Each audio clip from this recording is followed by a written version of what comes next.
कहते हैं बनारस में मौत भी आ जाए तो इंसान तर जाता है, पर अगर यहाँ इश्क हो जाए तो इंसान जीते जी मोक्ष पा लेता है।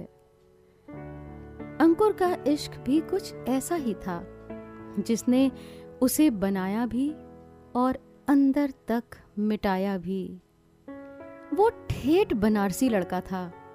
पॉकेट में हमेशा 100-500 रुपए, जुबान पर गुरु और महादेव का नाम, और शाम को 80 घाट पर दोस्तों के साथ बैठकर दुनिया जहान की राजनीति पर बहस करना, यही उसकी कुल जमा जिंदगी थी। उसे लगता था कि इस शहर की गलियों और घाटों से ज्यादा खूबसूरत दुनिया में कुछ नहीं है। पर उसका ये भ्रम तब टूटा जब वो उसकी जिंदगी में आई। वो बनारस की नहीं थी, दिल्ली से आई थी अपनी पेंटिंग एग्जीबिशन के सिलसिले में। सांवला रंग, बड़ी बड़ी आंखें जो हमेशा कुछ ढूंढती सी लगती थीं, और सूती कुर्ती के साथ पहने हुए चांदी के बड़े बड़े झुमके। वो पहली बार उसे दशाश्वमेध घाट की सीढ़ियों पर मिली थी। शाम की आरती शुरू होने वाली थी। चारों तरफ भीड़ का रेला था। वो एक कोने में खड़ी होकर अपने कैमरे से गंगा की लहरों पर तैरते दियों को कैद करने की नाकाम कोशिश कर रही थी। तभी भीड़ के एक धक्के से उसका पैर फिसला और उसका कैमरा सीधे पानी में जाने ही वाला था कि अंकुर ने फुर्ती से उसका हाथ और कैमरा दोनों थाम लिया। उसने घबरा कर अंकुर की तरफ देखा। उसकी सांसें तेज थीं। अंकुर ने मुस्कुरा कर अपनी बनारसी टोन में कहा, अरे संभल के जी, बनारस की सीढ़ियां और यहाँ का इश्क, दोनों में पैर बहुत जल्दी फिसलता है। तनिक धीरज धरिए, हड़बड़ी में तो यहाँ कचौड़ी भी नहीं छनती। वो पहले तो झेपी, फिर खिलखिला कर हंस पड़ी। उसकी वो हंसी, कसम बाबा विश्वनाथ की, लगा जैसे संकट मोचन मंदिर में सुबह की आरती के वक्त सारी घंटियां एक साथ बज उठी हों। उसने अपना हाथ छुड़ाते हुए कहा, थैंक यू। इस पर अंकुर ने सीना तान कर कह दिया, तभी तो गुरु, यहाँ बनारस में नजर और नियत दोनों बाज जैसी तेज रखनी पड़ती है। अगली सुबह वो उसे फिर मिल गई। इस बार गदौलिया की एक तंग गली में, हाथ में गूगल मैप लिए परेशान खड़ी थी। अंकुर ने बाइक रोकी और कहा, अरे गुरु, काहे सुबह सुबह इस भूल भुलैया में खुद का तेल निकाल रही हैं? इस शहर में रास्ता गूगल मैप नहीं, बाबा विश्वनाथ का आशीर्वाद दिखाता है। बैठिए, आपको असली बनारस का दीदार कराते हैं। वो हिचकिचाई पर बैठ गई।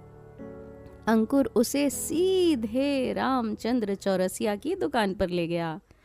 वहां खौलते तेल की कढ़ाई से छन कर निकल रही हींग वाली कचौड़ियां और ऊपर से डलने वाली वो तीखी आलू चने की सब्जी देखकर उसकी आंखें फटी की फटी रह गईं। जब उसने पहली बाइट ली तो उसकी जुबान तीखेपन से जलने लगी, उफ करने लगी। अंकुर ने तपाक से पत्तल उसकी तरफ सरकाया और कहा, अरे गुरु, ये बनारस की हींग वाली कचौड़ी है। जब तक आंख से पानी और कान से धुआं ना निकले तब तक स्वाद का सर्टिफिकेट नहीं मिलता। तनिक ठहरिए, इसका इलाज भी है हमारे पास। वो दौड़कर बगल के ब्लू लस्सी वाले के यहाँ से कुल्हड़ भर के गाढ़ी मलाई मार के लस्सी ले आया। ऊपर से पड़ी रबड़ी और केसर के लच्छे देखकर उसके चेहरे पर रौनक आ गई। जैसे ही उसने लस्सी की एक घूंट ली, उसने आंखें बंद कर ली। अंकुर ने हंसते हुए कहा, कैसा लगा? ये लस्सी जो है ना, ये बनारसी इश्क जैसी ही है। पहले कचौड़ी जैसा तीखा झटका देगी और फिर लस्सी की तरह ऐसा मीठा ठंडी पहुंचाएगी कि आप अपनी दिल्ली भूल जाएंगी। ये शहर तसल्ली का है, यहाँ हड़बड़ी करने वाले का भौकाल टाइट हो जाता है। उसने अपने होठों पर लगी मलाई पोंछते हुए कहा, तुम बनारसी लोग सच में बहुत अतरंगी होते हो। हर बात में एक अलग ही स्वाग है तुम्हारा। उसके बाद मुलाकातों का सिलसिला ऐसा शुरू हुआ जैसे सावन में गंगा का पानी बढ़ता है। उसे बनारस को अपनी कैनवस पर उतारना था और अंकुर को उसे अपना बनारस दिखाना था। वो सुबह 4 बजे उठकर सुबह बनारस देखने 80 घाट जाते। जब आसमान में लालिमा बिखरती तो वो चुपचाप अपनी डायरी में कुछ लिखने लगती और अंकुर उसे देखता रहता। फिर वो पप्पू की चाय की दुकान पर जाते। वहाँ की कड़क इलायची वाली चाय और ब्रेड मक्खन खाते हुए वो अंकुर से यहाँ के इतिहास के बारे में पूछती। एक दोपहर वो बीएचयू के न्यू वीटी के पीछे वाले लॉन में बैठे थे। पेड़ों से छनकर आती धूप उसके चेहरे पर पड़ रही थी। उसने अचानक अंकुर से पूछा, तुम हमेशा इतने शांत कैसे रह लेते हो? इस भागती हुई दुनिया में तुम्हें कभी डर नहीं लगता कि तुम पीछे छूट जाओगे? अंकुर ने सामने उड़ते कबूतरों को देखा, अपने गमछे को कंधे पर सही किया और कहा, देखो, ज्यादा लोड नहीं लेने का। ये बनारस है, यहाँ वक्त भागता नहीं है। यहाँ वक्त घाट की सीढ़ियों पर बैठकर सुस्ताता है। जो किस्मत में है वो बाबा विश्वनाथ खुद ढूंढ कर दे देंगे, और जो नहीं है उसके पीछे भाग के अपनी किडनी सुखाने का क्या फायदा? लाइफ में चिल रहने का, समझी? उसने अंकुर की तरफ देखा। उसकी आंखों में एक अजीब सा ठहराव था। उसने हौले से अंकुर का हाथ पकड़ा और बोली, काश मैं भी तुम्हारी तरह सोच पाती। उस पल, उस ठंडी हवा के बीच अंकुर को महसूस हुआ कि उनका रिश्ता सिर्फ दोस्ती का नहीं रह गया था, वो अंकुर का बनारसी इश्क बन चुकी थी। बनारस का इश्क सिर्फ हंसने गाने का नाम नहीं है, इसमें एक वैराग्य भी है। एक शाम वो दोनों नाव में बैठकर मणिकर्णिका घाट के सामने से गुजर रहे थे। दूर चिताओं की लपटें आसमान को छू रही थीं। पानी में उन लपटों का अक्स तैर रहा था। उसने डरकर अंकुर के कंधे पर अपना सिर रख दिया और धीरे से बोली, यहाँ आकर जिंदगी और मौत का अंतर कितना कम लगने लगता है ना? अंकुर ने उसके बालों को सहलाते हुए कहा, यही तो इस शहर का जादू है गुरु। यहाँ मौत भी एक उत्सव है। दुनिया जहाँ जाकर खत्म होती है, बनारस वहाँ से शुरू होता है। इसीलिए जब तक जिंदगी है उसे खुल कर जी लो। इस पल में मैं हूँ, तुम हो और ये गंगा जी हैं। बाकी सब तो माया है। आज है, कल साफ। एक शाम उन्होंने एक बूढ़े मल्लाह की नाव किराए पर ली। नाव दशाश्व में घाट से खुली और 80 की तरफ बढ़ने लगी। सूरज डूब रहा था और गंगा का पानी तांबे के रंग जैसा चमक रहा था। उसने बिना अंकुर की तरफ देखे कहा, बनारस एक जादुई आईना है। यहाँ इंसान अपनी असलियत देख लेता है। तुमने मुझे उस सच से मिलवाया जिससे शायद मैं भाग रही थी। तुमने मुझसे बिना कुछ मांगे जो इश्क किया है, उसने मेरे भीतर के सारे जख्म भर दिए हैं। अंकुर ने घबरा कर कहा, तुम ये बातें ऐसे क्यों कर रही हो जैसे तुम जाने वाली हो? वो सिर्फ मुस्कुराई। उसने अपने दुपट्टे से एक छोटा सा बेलपत्र निकाला, उसे चूमा और गंगा में प्रवाहित कर दिया। विसर्जन सिर्फ मूर्तियों का नहीं होता अंकुर, कभी कभी अपने दुखों का भी विसर्जन करना पड़ता है। उस रात जब वो घाट पर लौटे तो उसने अंकुर को बहुत देर तक देखा, जैसे वो उसके चेहरे का एक एक नक्श अपनी यादों में दर्ज कर रही हो।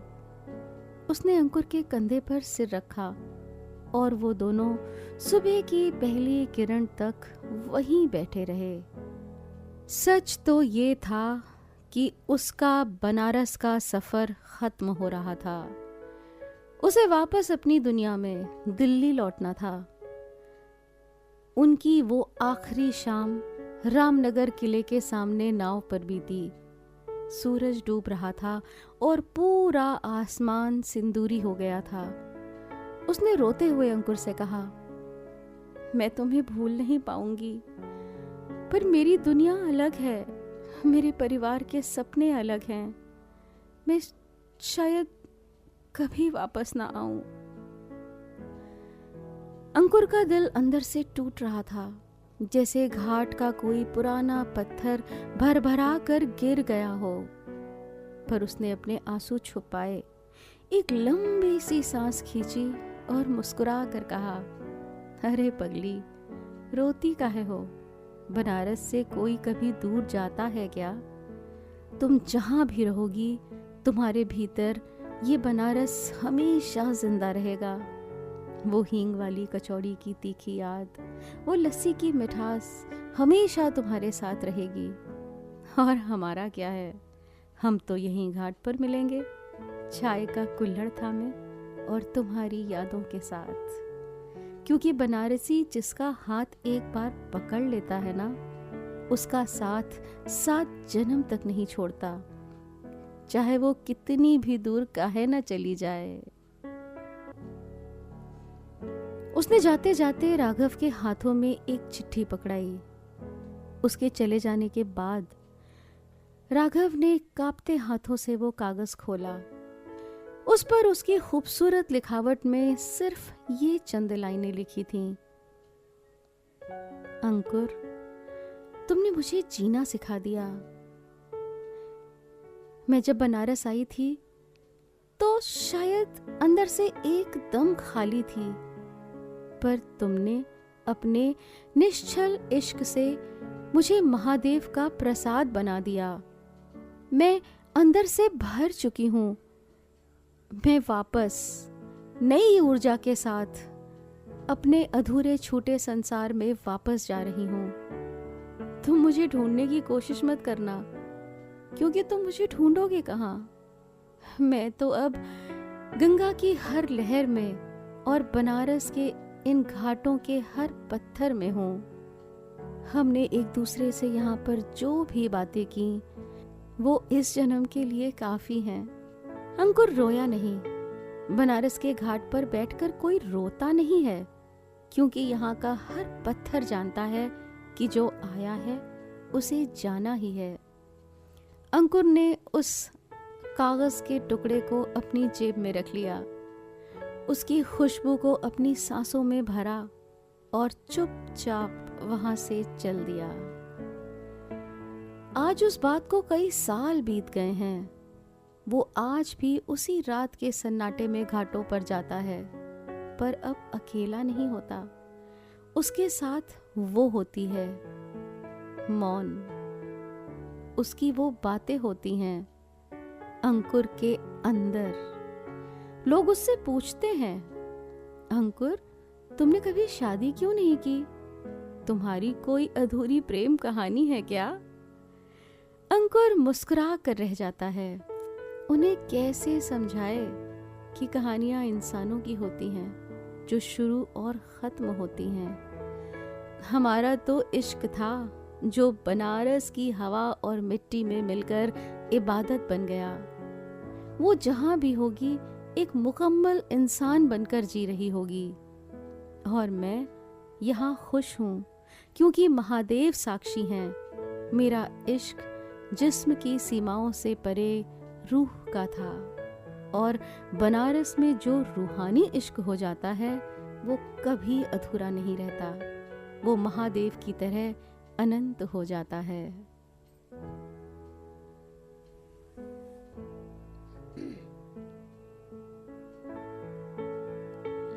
मैं हूँ आरजे तनु और ये थी मेरी आज की कहानी बनारसी इश्क। आपको कैसी लगी हमें ज़रूर बताएं, और ऐसी ही ढेर सारी प्यार भरी कहानियों को सुनते रहने के लिए सब्सक्राइब करें मेरा YouTube channel love stories by RJ Tanu और प्रेस करें बेल आइकॉन।